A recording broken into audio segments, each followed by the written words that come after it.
We can get the show on the road. Don't know if you remember last week, we kind of carrying on from last week. I'm starting to talk to you about some remedies. This is like a real homeopathic show this week. We started talking about those three remedies: carcinosin, staphysagria, and thea. And remember, these were the remedies where, okay, maybe you haven't specifically found an emotional component to the causation for the patient. Then you might start with one of these. These are also very good at hitting the bullseye while you start looking and start digging and start building faith with the patient that you can get further into their psyche, right? Run through it quickly. I'm assuming that you guys can't remember everything, and if you can remember everything, then just bear with me, right? So, carcinosin. These people, there has been a lot of suppression in their lives. You'll see all three of these remedies, there's suppression, but different mechanisms of suppression. So these carcinosin people, they're very emotional, very passionate, and they've got a very strong moral compass.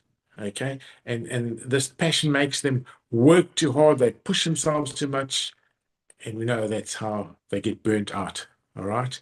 And they have a need for everything to be in its place, very fastidious. They need the order and control. And that control or that order is exactly for that, because they need to be in control because of this, the suppressions that they've experienced, especially at a young age. They need to be in control. Okay. Often there's been a lot of family pressure or what we can call excessive parental control when they were growing up or when they were really young. Okay. And this turns them into patients that, or even children that always want to do the right thing. And that's because they want to get the recognition from their parents. They don't want to be in trouble. Okay. So because of all of these things, because gauging all of this growing up, they now are very sensitive to the emotions. They can't bear the suffering of humans, either the suffering of themselves or of a friend that might suffer, or even an animal. Seen suffering is tremendously when they were small, or they've experienced immense suffering. Okay. Now, you'll see that it says sensitive to reprimands, especially in children. The other aspect, they cannot bear not to be accepted or please the parent or the person in the room.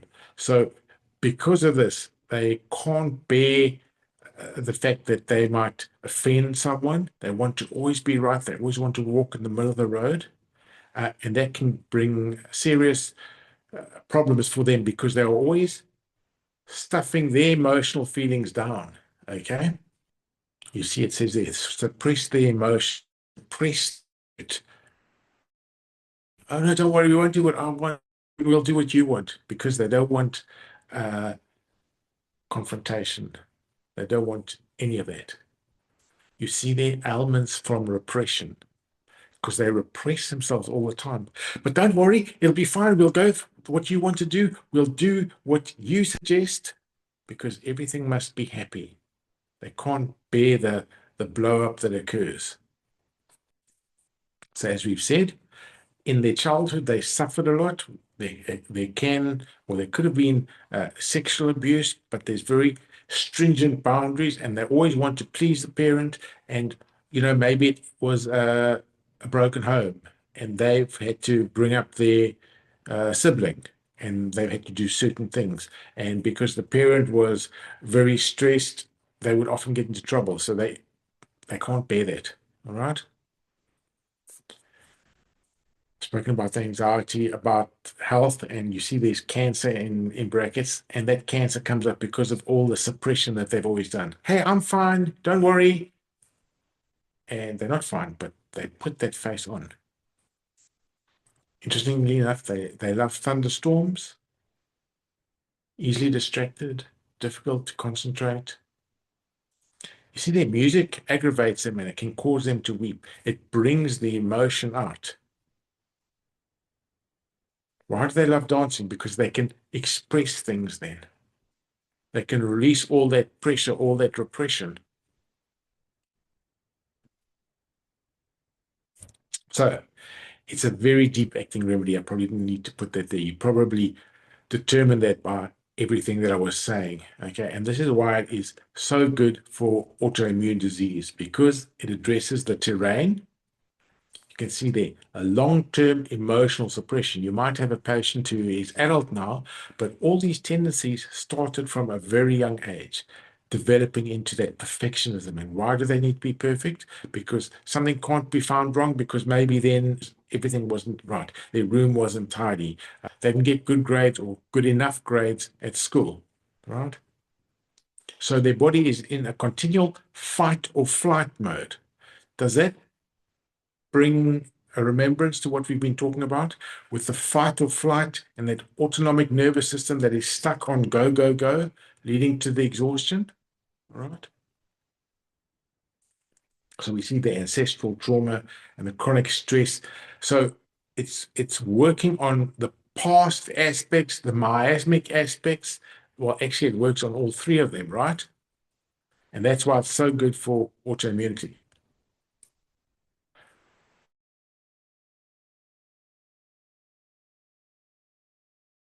From the cancerous tissue, not used to treat cancer specifically, but you should have picked up from the trends here.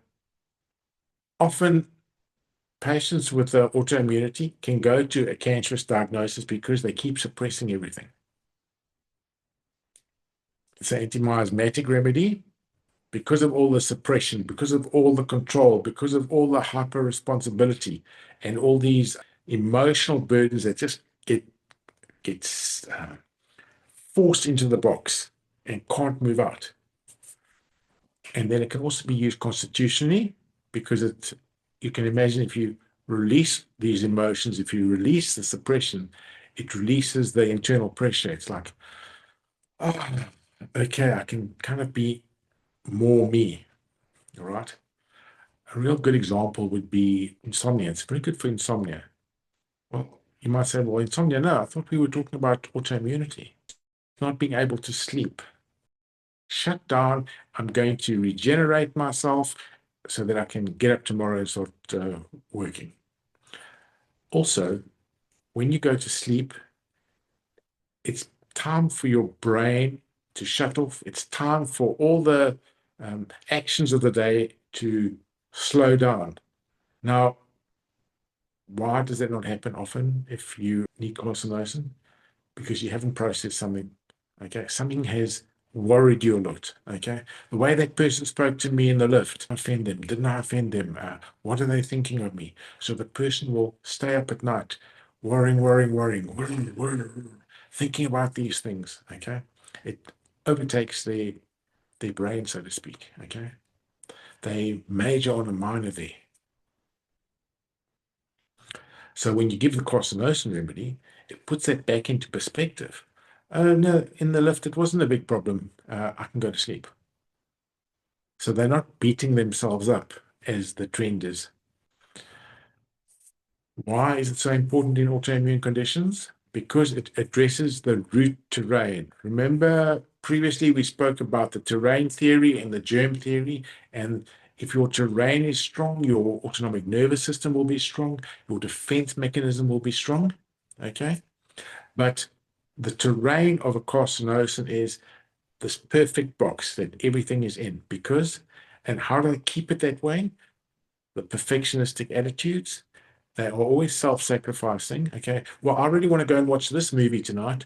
Oh no, you want to watch that one? It's fine. I love that too. They probably won't love it, but they give of themselves like that because they don't want uh, problems or bad thoughts to be thought of them or a fight to occur. So you can imagine if you are always giving of yourself and you're not able to ingest anything and build yourself up, after a long time, you're going to have this autoimmune disease. Okay. So you see there's suppressed emotions, feelings of guilt or inadequacy. I'm not sure. I've always got to give in. I'm not able to draw my own conclusions and follow my own thoughts, my own patterns, my own desires. Okay. And because of this, your immune system is worn down. The adrenaline and the cortisol to make everything look perfect it's overwhelming. So then you get that aspect where the immune system goes haywire and it starts attacking itself. Here they say autoaggression. Okay, so what does carcinosin do in autoimmune conditions? I just spoke about the autonomic nervous system, and this is how the self-regulation is put back on its feet. It gets the autonomic nervous system to regulate properly. So we're not always in fight or flight. We are able to respond appropriately. Okay. You see, it says that it resets the regulatory balance where there's been immune overactivity.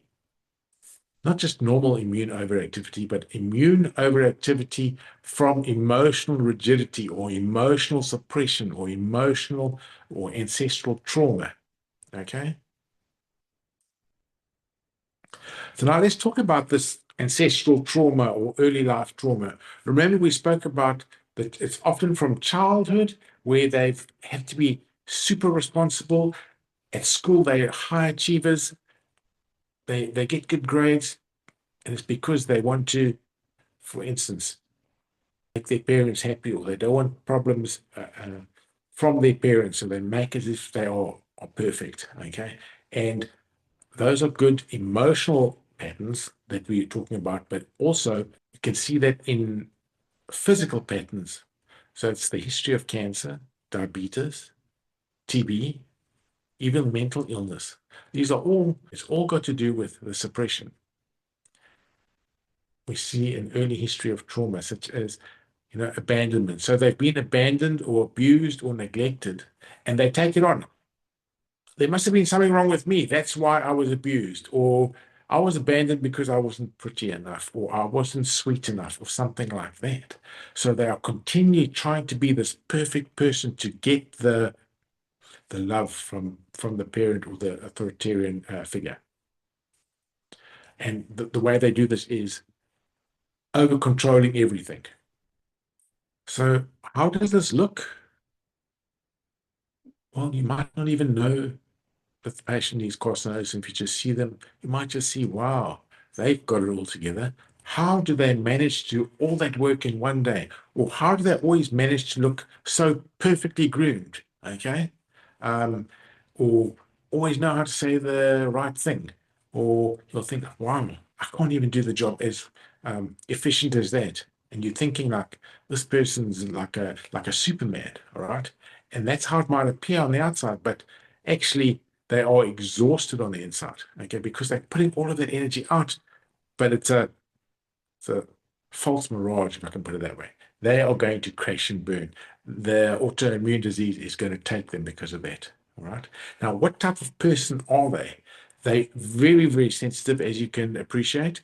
They can sense the storm in the family before it comes. Okay. Dad might open the door from coming home from work and they know already it's going to be a bad night or it's going to be a good night. So they're very sensitive, artistic. I've spoken about them being responsible, okay, and you can understand now why they want to have everything right, okay?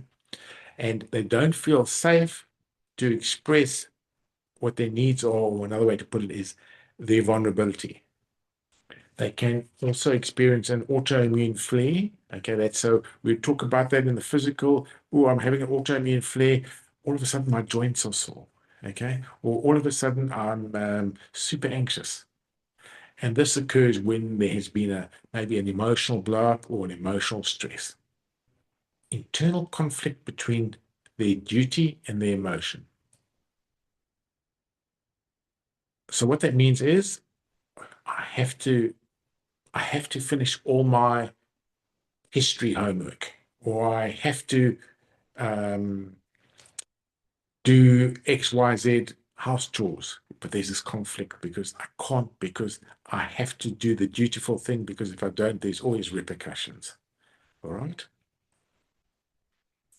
So obviously, emotional suppression in the history. Here's that example that I gave of sleeplessness because of their worrying or their overexcitement. An interesting thing, they are always craving chocolate. Spicy foods, I haven't seen the spicy food so much, but the chocolate most definitely. And why would they crave freedom? Let's ask someone, why would they crave freedom? Why would that fit in with the carcinosin picture?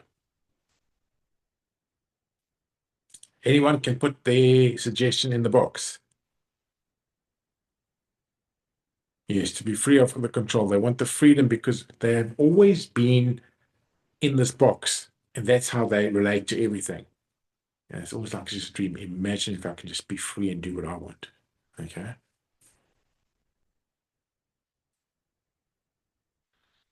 Okay. Yes, all of those are right because of the constriction, because of the expectations, because they suppress and exhausted from trying to control everything around them.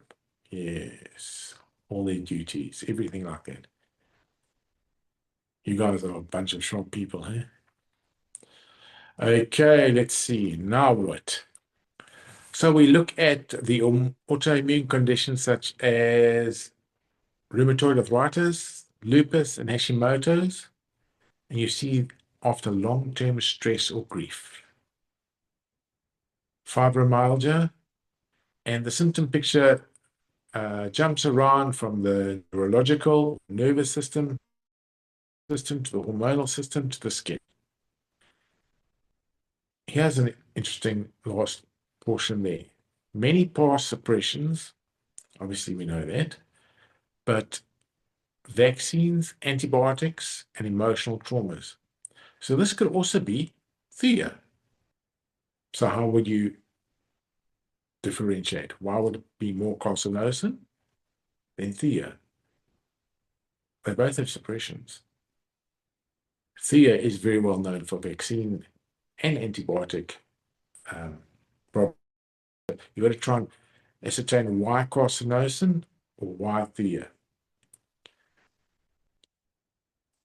By looking at the emotional content, you'll see there's more suppression and there's more of this uh, control and this box type mentality. Okay, that's more carcinosin. All right. So let's move on to the. Are there any questions on carcinosin? Can we move on to Staph aureus? Right. The second remedy that comes up so frequently is Staph aureus. And don't worry, at the end, we're going to compare them for you to be able to discern which is when and how. Okay. So Staph aureus, the mental symptoms are most important. And in the Materia Medica, you'll see something, it'll say due to suppressed anger, due to humiliation. Okay? So the mind symptom is very important as a guide to Staph aureus. So what can that mean? As a result of suppressed anger, they can get a UTI.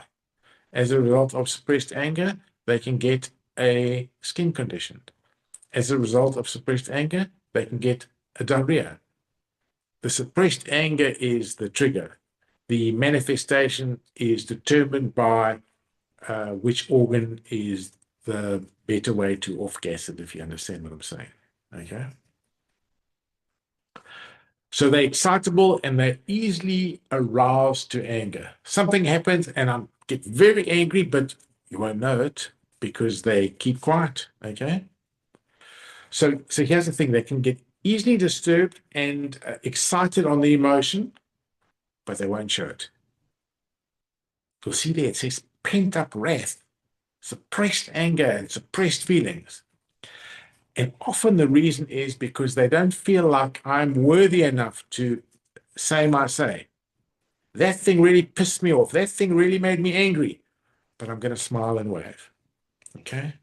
Because if I'm going to say something, they're going to laugh at me or they're going to think I'm ridiculous. I'm not worthy to say something. There is times when the Staph aureus can blow up. Okay? And they even call it the marriage breaker remedy. Okay? mostly the women, although there are men that have also been abused, but mostly the women just can't take it anymore, and she blows up when you start giving her the stereosacria. You see that the person becomes speechless from suppressed indignation.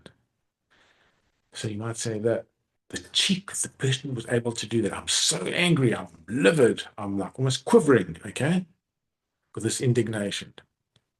And they keep on going. It can cause the irritable bladder, it can cause the urinary tract infection. You see, they're urging to urinate. It's often called the newlyweds remedy. So a woman on her wedding night, okay, overwhelmed, maybe she's not feeling safe, and she can get a UTI from the honeypad. Stephosagria is brilliant to resolve that, okay? So I want to show it to you. I've been using now, can I call it regular language to express this to you. On the next slide, I'm going to give a homeopathic account, which is going to show you it from a different perspective, okay? All right, before we go there, the last part, it says a great indignation about things done by others or by himself, and they grieve about the consequences. It says, yeah, I'll try and do it in my best English. An altercation takes place, an argument which ends in an insult, and the gentleman turns his back on the other. Okay? So prim and proper. Okay. He goes home and suffers. He does not speak it out, but he controls it, and then he suffers from it. He has sleepless nights and many days of fatigue, brain fog. For days and weeks, he cannot add or subtract. He makes mistakes in writing and speaking. He has irritability of the bladder. The English homeopath would write this out. Can you see very proper? He suffered, but he didn't say anything. Okay. He got so angry, he didn't say anything. Okay. And can you see how it affects the body? Sleepless nights, many days of fatigue, brain fog, can't think, can't add, because this anger, this suppression, this indignation has so affected his body. Okay. But he keeps quiet. So why is Stephosagria so affected by these insults? Okay, you might say, well, why doesn't he just say something? They're highly sensitive and dignified. They feel like they've been wronged or disrespected or abused. And like I said, they don't feel like they have the right to say something. And they hold this resentment, abused in the marriage for years and years and years. And she just carries on. She just carries on. The other thing, a good indication is after surgery. So surgery can be seen as an abuse almost. All right. Maybe I didn't want to have the surgery. Maybe I was forced to have the surgery. Okay. Maybe the surgery actually made me feel violated. These are all indications for stephosagria. There's an injustice, an emotional injury. We spoke about the symptoms of cystitis, skin eruptions, headaches, or fatigue. Now, remember, all coming from the anger, the indignation, the audacity of it. How could this happen to me? But I'm powerless, or I feel powerless, or I think I'm powerless to do something. Give the stephosagria to someone like that, and they can start to really get their mojo back, and they can start standing up for themselves. So here's a quick, I say funny story, but it just cements it down. A good example of stephosagria is when my receptionist started working for me. So I said to her, she needs to take stephosagria. Okay. A couple of days later, I said, how is it going? She says, no, doctor, I stopped taking that medicine. She says, that medicine is, I call it truth medicine. It makes me say things that I don't want to say. It just brings everything out. Okay. So it helped her to express the indignation and the anger that she just kept quiet with. Okay. So whenever there's an emotional thing that comes up, she she will think twice before taking it. You see, that personality that doesn't want to upset things because either they don't feel like worthy of it or they don't want to upset the apple cart, but they do feel huge injustice or huge disrespect or humiliation from whatever's gone down. All right. Like that gentleman that just had a disagreement and he turns around and he goes home and he suffers for days or weeks or maybe in cases like years. Right. So in autoimmunity, we see autoimmune disease. We've spoken about this quite a lot, where we've linked or explained it, where the self-attack is similar to it mirrors in a patient who internalizes everything. Okay. So that's how the immune system goes haywire and attacks itself because I've kept everything in. I've internalized all my emotions, that suppressed anger or rage. Okay. That long-standing feeling of injustice or humiliation, not being allowed to express it out or to set my boundaries.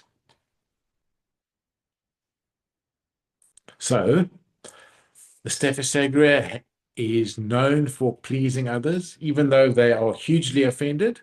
Don't worry, it'll be fine. I'll just do everything to keep the peace, silently enduring abuse or disrespect, and they suppress their emotional response to avoid conflict. To avoid conflict. To avoid conflict.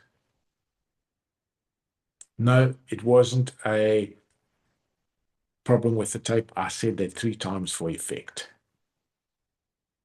And when you are continually suppressing, it affects the immune system and it turns on itself.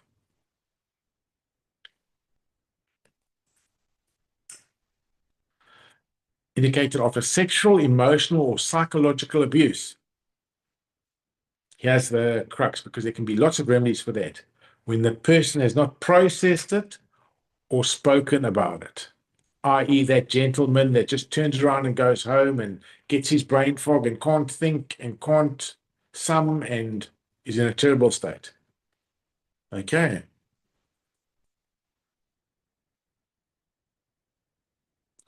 So let's look at the miasmic appeal of Staphysagra.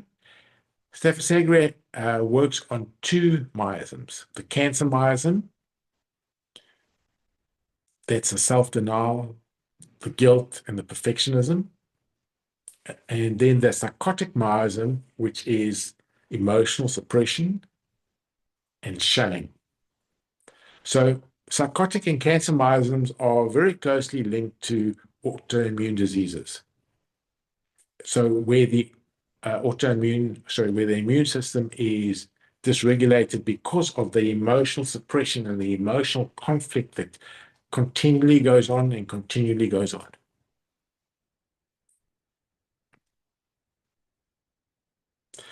Here's another way to explain it.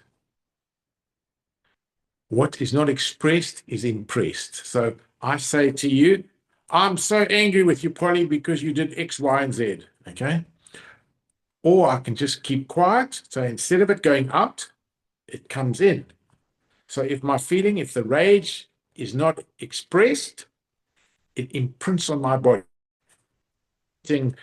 Immune system to the endocrine system to the skin in the connective tissue systems. And this is how we get the autoimmune attack. So if I'm not getting it out, it's coming in, and those bullets are mowing down my immune system. Okay.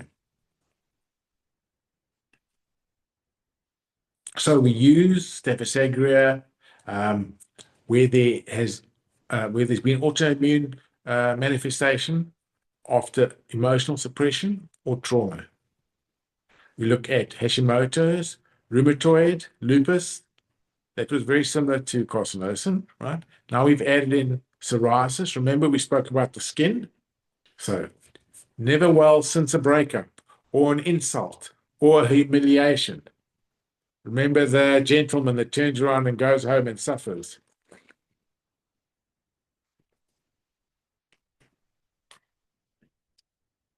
Okay, that's the second remedy down. Now we're going on to Thea. Thea is a remedy of the psychotic miasm. And when I say psychotic miasm, that is where there's too many excesses. Okay. So we see feeling of worthlessness and low self-esteem. They compensate by always manifesting such a pleasant outward uh, demeanor to the world. Okay, that's not really how they are, but that's how they want you to see them. They hide their unpleasantness, they hide their ugly side. Okay, and they put their kind of like their best foot forward or what they want the world to see. And because of this manifestation, it's almost like if I do that today, I'll get away with it today, even though there's extra damage that'll happen tomorrow, but I've just survived today. So they do that, okay? And this hiding of who they really are leads, it says it leads to secrets. They lie about their life circumstances, okay? Feelings of guilt, sexual sins, feeling dirty, always trying to cover things up, all right? So there's a lot of sexual aspects, and that's why when we look in the physical, you'll see there's warts, there's even genital warts. Okay, the shame that occurs on the body, Thea will help to clear that out. I spoke about the genital warts and the eyebrows on the lateral side thin. That's also a sign of hypothyroidism. So there's Thea affects the nervous system a lot, and we can say depression, they feel unattractive. See, it said they feel unattractive. They don't necessarily have to be unattractive, but they feel like that. It's like they are not being real because they're putting a persona forward that is not them. It's quite difficult. It's almost like, if I can use the analogy of if you lie, if you've got a conscience and you lie, you can't live with yourself. Okay? So that uses extra energy and extra burden, but they're always trying to make themselves appear better than they are, to hide their poor aspects, okay? Because they're so desperate to fit in and be accepted, all right? So I'll give a physical symptom, which will kind of redirect my path. Oh, could that be Thea? All right. So they might say they've got warts. They can have water retention or lymph edema, lymph node swelling, okay? Also, the other thing is there has been a big use of antibiotics or corticosteroids. So they are excess. I said the psychotic miasm has got to do with excesses, all right? There's too much water. They've got water retention. They, or in the way they act, everything is over the top. I must be careful I don't get over the top when I'm expressing this to you, right? You might think I'm a Thea. All right. So they're so desperate to fit in and for you to see them in this good way. But the food, there's excesses. The psychotic miasm is excesses. They eat too much food. They are in excess of everything. That's almost to draw your attention away from who they are, okay? For you to see certain things and to hide other things. Another very interesting symptom is they feel like there's something alive in the abdomen. And there's a fragility because of the brokenness. Okay, they feel very sensitive. So the homeopathic way of saying it is there's a fragility. There's a feeling like glass, like their body would break. And that's the fragility that they feel. All right. On the physical side of Thea is vaccination. All right. Never, or ailments from vaccination, or never been well since vaccination. Thea. Warts, especially the genital organs, warts on the genital organs, or they've got a sickly smell there. There's that shame in the genital area, in the intimate area. Okay. ovarian cysts, urinary tract infections. All right. I must say, only pretty recently did I add Thea to my list. Okay. Because that many homeopaths limit it because of that we're used to the warts and the genital infections, etc., like that. So we overlook the constitutional and the miasmic effect. But I tell you, the day that I saw that, you can't believe how my eyes were opened. The aspect of the shame and the guilt that Thea is able to take and remove from the patient. It's absolutely amazing. Okay. So Thea is a very deep-seated, deep-acting remedy. And I know I said that for carcinosin as well. So they are very deep-acting remedies. They shape the foundation of the human. Things that the patient has been struggling with for years and years and years, where actually maybe modern medicine hasn't got a clue or an idea how it can help. Okay. A couple of doses of the remedy, and they literally see such a huge change. There's a perception change. Okay. Thea works on the genetic blueprint of immune memory. That is the body's perception of self versus non-self. Okay. So it's going to be able to help you to perceive what is yourself and what is not yourself. And that's where autoimmunity is a blur. All right.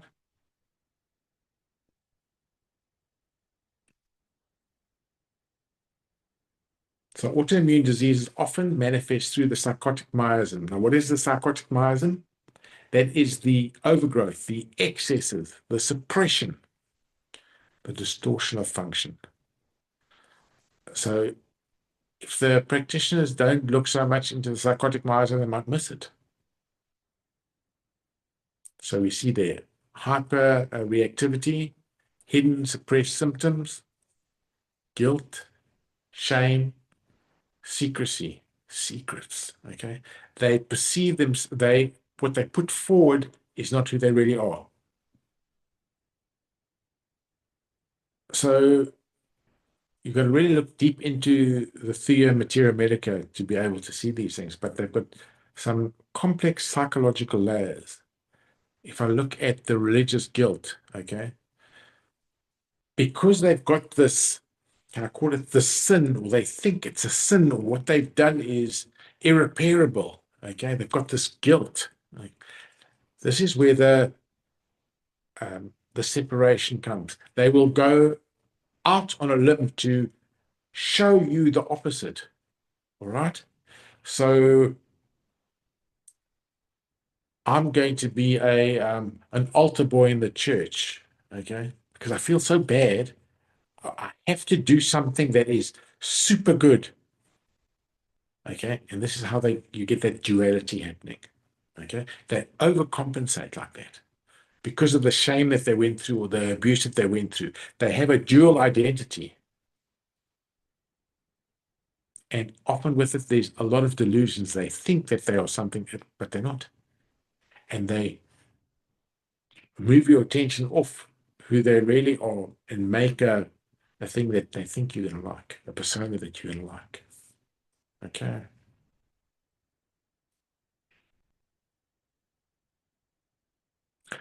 So you can imagine it's very easy for me to stand here or sit here and talk to you about that, but how do you know about that religious guilt? The person is not just going to say to you, oh, well, I feel so ashamed because I'm just using some example. I was raped when I was young, or uh, I've got a disfigured face, and uh, they feel so bad about it. They're not going to tell you that, but you've got to have a look at the excesses. All right. Why is it so imperative that I can't miss a single day in church? Okay. It's like the world is going to end if I miss a day in church. I'm going to do everything in my power to make sure that I'm there. They're trying to make a way for themselves. They're trying to cover the sin. It's almost like Macbeth. If you ever read the book of Macbeth, so he can out, damn what he says. He's trying to clean himself of the sin. And again, Thea is also a remedy of several different remedy types. Constitutionally, and constitutional means that it can work on all areas of the body. So you see deep-seated patterns of suppression, guilt, over-control, and immune distortion. When we look at it as an anti-miasmatic remedy, obviously it plays a miasmatic part because Thea is the main remedy for a psychotic miasm, overgrowth, secrecy, immune confusion. And then vaccinosis, obviously, because we know Thea is the remedy that helps for illness since vaccination. All right.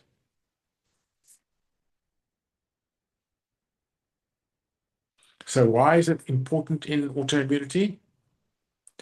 In autoimmunity, you have a breakdown of the regulating structure of the immune system, and then it will turn on itself. You see, there's itself, and it'll see itself as foreign, and it'll start to attack itself. And that manifestation or that confusion of it moving from seeing itself to itself as a foreign invader, a lot of suppressive medications, hormonal or chemical insults. And the part that I've been talking about with the psychological fragmentation, or the stress and burden of living a double life. That all can push you over the edge to develop an autoimmune condition, right? So it's going to clear the miasmatic distortions. And when we talk about miasmatic, it might not be what you have experienced in your life today, but maybe the grandfather or the great-grandfather had like gonorrhea, something like that. Now, the man in today's world, he's suffering with sexual problems, prostatitis, those type of things. You give him the miasmatic clearing and everything is working again. Okay. So it is brilliant for suppressed and hidden pathologies where there is a history of suppression that doesn't just have to be vaccines, right? It can be antibiotics, steroids, and contraceptives. Now, like, hey, let's be realistic here. Everybody and their dog has had that today almost, isn't it? Okay. Another indication, symptoms that move around and change, and you can't get your finger over it. You can't even get the right symptom or the right remedy because things always change. Okay. Where there's glandular swellings, joint inflammation, skin disorders, mood issues. Okay. Fear is where the case behaves unpredictably. So I say, hey, I'm such a good homeopath. I can follow the symptom picture, and you're going to get this remedy, and then you're going to get that remedy. And then my rationale and my understanding is thrown out the water because this patient is not behaving as they should. Think about the year there. Right. Just to wrap it up here, the emotional indications. Remember, we talk about the shame and the secretiveness and the double life and the guilt. Okay. The delusions of being fragile. They feel like they're going to crack or break. They're made of glass. Anxiety about health, religion, or the moral failure. And the split identity that is presenting one way to the world as they hide their true identity. That last part, Thea pairs very well with saponin. And why is that? All work really well on the gut microbiome. That's why Thea pairs really well with it. Well, that's the end of the show almost. Those 3 remedies is what we discussed today. I'm just going to sum it up quickly now, and I'm going to compare them. All right. So if we just, I'm going to go through this really quickly, and the reason that I'm doing this is I want you to be able to see the glaring differences between the remedies. So that if I wake you up tomorrow morning, tomorrow evening at 12 o'clock, midnight, and I'll ask you a question, you'll get it. So if we look at the miasmic profile, we see cancer has got suppression, perfectionism, and inherited trauma. Okay, look at the perfectionism and the suppression with carcinosin. Okay, and it's more the cancer miasm. Where Stephosagria has got the psychotic, right? Resentment, grief, and obviously suppression. Stephosagria is more the emotional suppression, right? And Thea is just the psychotic, the identity split, the vexinosis. When we're looking at the major emotions, we see carcinosin, self-denial, guilt, grief, and over-responsibility. Where Stephosagria is the suppressed anger, the humiliation, I was violated. And Thea has got the shame, the secrecy, the fragmentation. Their life is fragmented into many pieces, and they don't know, they can't determine their true identity. If we look at causation, carcinosin, childhood trauma. Remember the kid that wants to be the perfect child, very responsible, emotional repression. Where Stephosagria has got suppressed anger, emotional abuse, and it can also be due to surgical trauma. Thea, religious guilt, shame, obviously the vaccination aspect, and suppressed infections.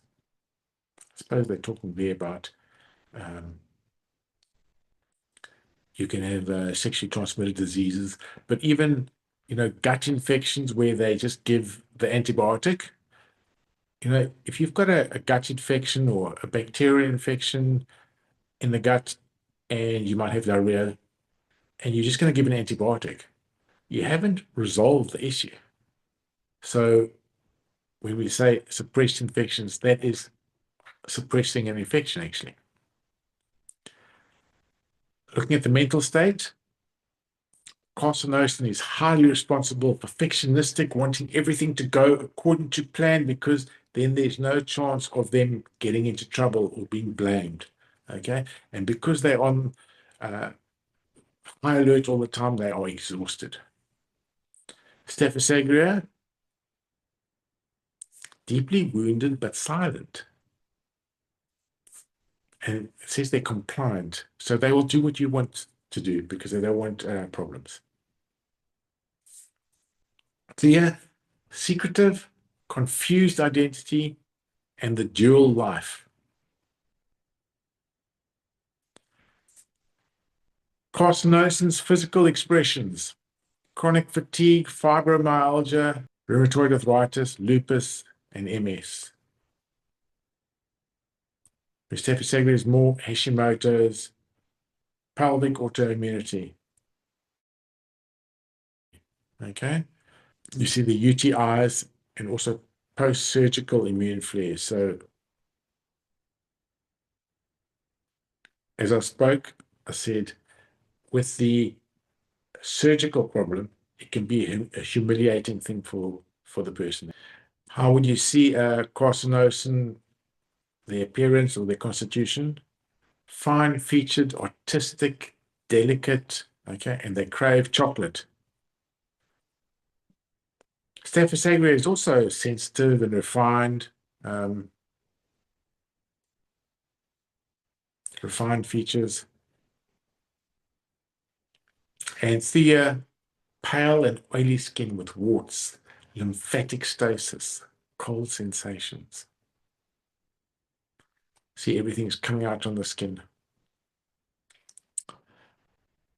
Carcinosin has mixed autoimmunity with early trauma, family history. Okay, so maybe you can say carcinosin, everything starts as a child there. And Stephosagria, remember that gentleman that just keeps quiet and suffers alone? So Staphysagria will suffer in silence. He'll keep that long-standing grief or that injustice in his heart going round and round and round.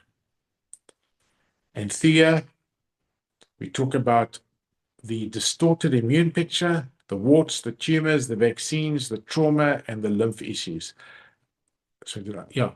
So interestingly enough, when you look at the lymph system and you've got lymph blockage, it talks to or is a sign that your body is unable to process the emotion that the body's feeling, so you get a lymphostasis. Okay. Modalities, carcinosin is better at the seaside and they're better with freedom. Oh, I just want to be released from this box. Staphysagria is worse after suppression, insult, or surgery. And Thea is worse from cold, damp, and vaccination.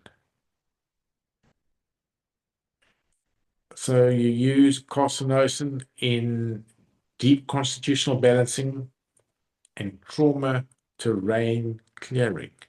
You see, Staphysagria is emotional wound healing. It's not a physical wound healing. Remember, they keep it all in. They'll smile. They'll say, oh, yes, I'll be there. I'll do what you want. But they don't want to do that. They keep it inside.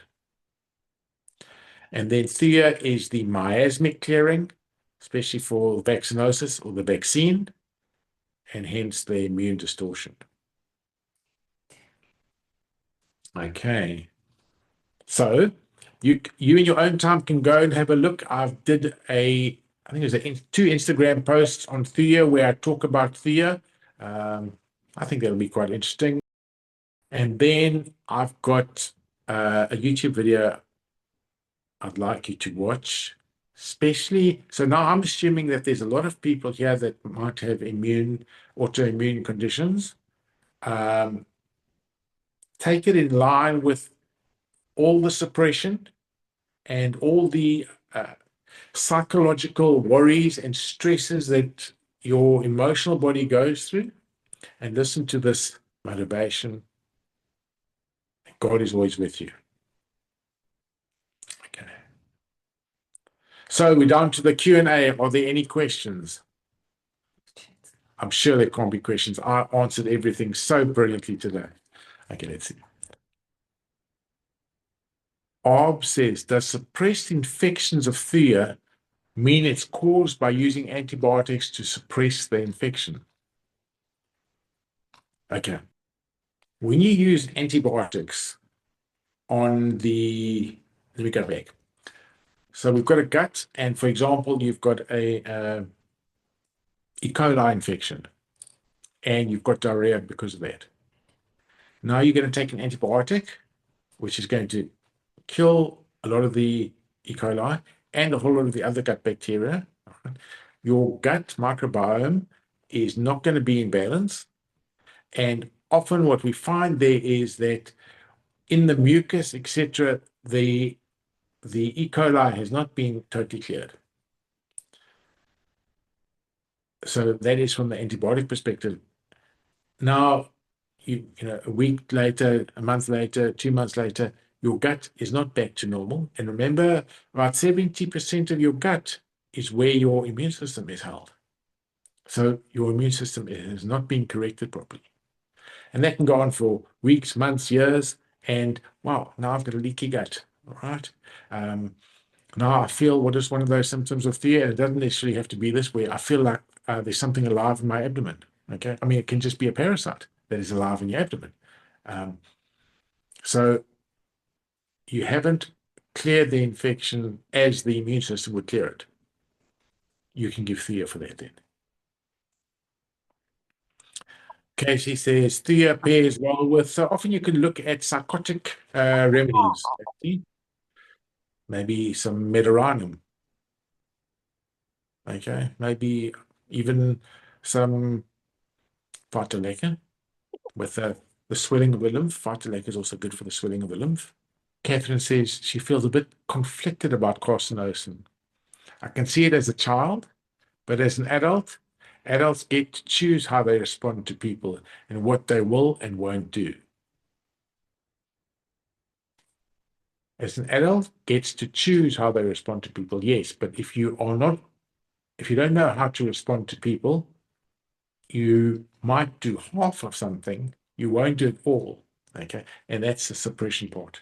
The carcinosin is going to not want to be pressurized, or is not going to be seen as an unkind person or a person that didn't take another person's desires into account.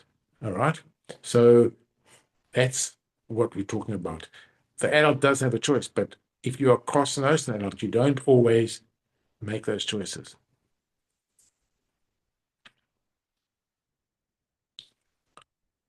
Since there's a lot to chew on comparing these, don't don't sweat the small stuff, Addison. Just let it settle in, and it'll take a lot of comparing and throwing it backwards and forwards. Okay. Catherine says, "Well, I got it. I'm going to take a bunch of carcinosin in megapotencies. After a while, I get to eat gluten again." Woohoo! All right. So what are you saying, Catherine? You are going to be releasing all that excess responsibility, and that you're going to begin yourself out of that box, eh?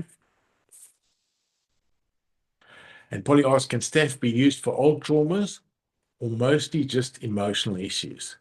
So when you're saying old traumas, are you talking emotional traumas, Polly, or are you talking about a traumatic surgery?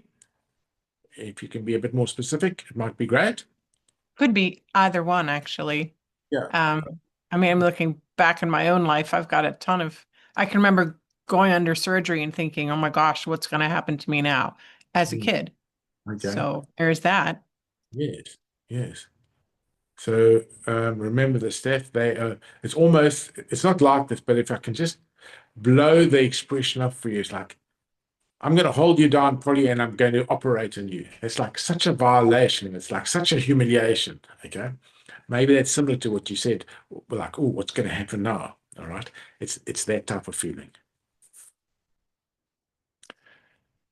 Sally says, I tried carcinosin years ago. My homeopath gave me one dose of 50 mg to open the case. I felt horrible for a few days, then amazing for 4 days. Better than ever. Then months later, she let me try carcinosin again, but in a 6C. It did nothing. How would you approach dosing? Okay, so most of the time, I will give carcinosin in a high potency, or what I call a miasmic support. All right, they use 50 mg. I often use 10 mg, and if that still hasn't done anything, I will go up higher. I hardly ever use carcinosin in a low potency. Like you say, from things that happen. Remember, carcinosin, often the roots of it come from childhood. So it's a long time ago. You're going to use a higher potency. Oh, can I ask one more question concerning that carcinosin? Yes, Um, who's speaking?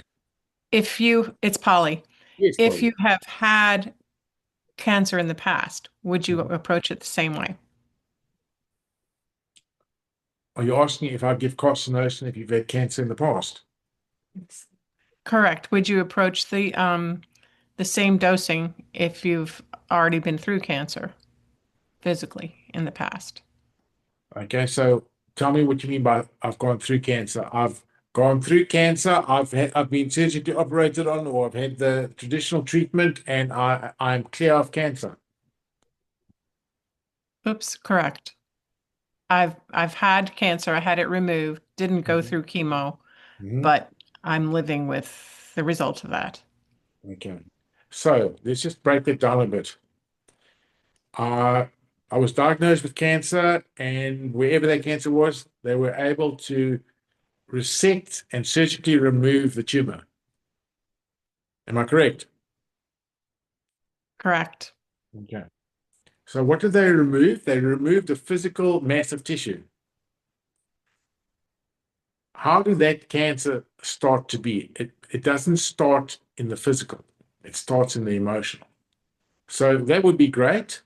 Have you had treatment? Have you worked on the emotional pattern, the emotional suppressive pattern that allowed the immune system to downregulate so that the tumor could form? Yes. I mean, that's what we're working on now. Yeah. Then carry on working like that. So are you saying that you are still having carcinosin type symptoms or carcinosin tendencies? Then I would, yes, I'd prescribe it again because Okay. No, I it see has, it in my history, but I'm not walking in it now. So I don't okay, know if it's a layer that's already been peeled or do I need to start with that okay, again, just to clear everything. okay. So yeah, you're going to do that by the symptomatology. Um, So we talk about carcinosis. When you're saying that, you're saying in my history. So maybe I was super responsible when I was younger and all of those things. Then it led to the cancer diagnosis. Then you've moved on. Have you? Oh, what does that mean? That means now I can say what I want and I'm not overly worried what people are going to think. Or do I still have those tendencies to be very accommodating in that way? And you must confuse a normal manifestation or a normal response with a pathogenic response. Okay. So let me give you an example. I get up and I walk out the door, and there's somebody else that's walking out the door at the same time. And we might brush against each other. Now, maybe a carcinosin would be like, oh my God, I'm so sorry. And let them go first, and feel so terribly bad about that. Okay. That is an excess type of manifestation. So I get up and I walk out, and there's someone that I touch against as we both walk through the door. I might turn to them and say, hey, sorry, or whatever. That's a regular response. So if I've got that regular response, it's not a carcinosin type response. I'm not going to prescribe the carcinosin. And you take that and you look at what your responses are like and what your thought patterns are like. Okay. And then you'll know to prescribe it or not. Awesome. That helps a lot. Thank you. Catherine says, one more question. I think of people I know and very easily see, oh, she needs carcinosin. He needs thea. I don't see that easily in myself at all because I am in my own head. Absolutely. So as a professional homeopath, do you see the need pretty easily in your patients? Do you see the need? Are you asking me, do I see whether they need thea or whether they, okay. I'll say to you, yes, because I haven't got the um, film on or the glasses on of being in my head, you see. So, yes, I can see that pretty easily. You can't treat yourself, you must get another homeopathy treat you. It's for that exact reason, Catherine. Okay. So, I think I froze. That's why they say if you're a homeopath, you shouldn't treat yourself because you are blind to the real issues. That's another way to put it. And Rebecca wants to know what potency would you use for thea? So, Rebecca, this goes back to typical homeopathic dogma or doctrine. Are you prescribing on a wart? Are you prescribing on the fact that the person's living a double life? What are you prescribing on? See, the higher potencies are emotional. Just on average, I would normally give a 1M or a 10M infrequently, maybe once a week or once a month. Okay. If this situation has been running for a long time, there's lots of shame, guilt, etc., maybe sexual, genital issues, that's how I prescribe it. If it's just a wart, you can go as low as 30 or 200. Also, what if you don't like to talk about past experiences? Um, it doesn't just necessarily have to be Thea. Netmare doesn't like to talk about that. I had a question that I put in the chat. This is Jennifer. Yes, Jennifer, hello. Hi. So when you were talking about staphysagria or staphysagria, you talked about this suppression of like being angered and then suppressing it. And it seemed like it was more about not wanting to rock the boat kind of thing. What if the suppression is more about sort of wanting to be right, but fear of being wrong or sounding stupid or whatever, something like that? Would that still be an indication for staphysagria? Okay, let me try and unpack it. Something happens, and That angers you. yeah, something happens that angers you. Okay, we're still on the staphysagria, and you suppress it. Uh-huh. Okay. Now we're talking about the reason you suppress it. Okay, Right. and you said, well, I suppressed it because I was scared I was going to be wrong. Is that right? Yeah, wrong or sound stupid or yeah. Okay. So if I was going to be wrong, would I feel humiliated? If I would feel humiliated, that can be a staphysagria. Okay. Are you with me? You've always got to go on how is that going to make you feel? Let's say if I'm going to be wrong and they're going to say, okay, well, don't worry, next person, what do you think? And I feel just okay with that. You know, hey, I got it wrong this time, but it's no big deal. Then it probably wouldn't be staph. But if I would feel, oh my God, it's like the end of my life because look at the humiliation and shame, then absolutely staph. Got it. Thank you. Mhm. All right. Okay, another episode bites the dust, and I will see you guys in about 2 weeks. Now, we've kind of completed everything on the autoimmunity, except I'm going to take it from a different angle now. I'm going to take the specific autoimmune conditions, all right? Psoriasis, and talk about that specifically. Rheumatoid arthritis, talk about that specifically. All right, that's where we're going to now. Okay, perfect. Lovely chatting, and I'll see you in 2 weeks. Great.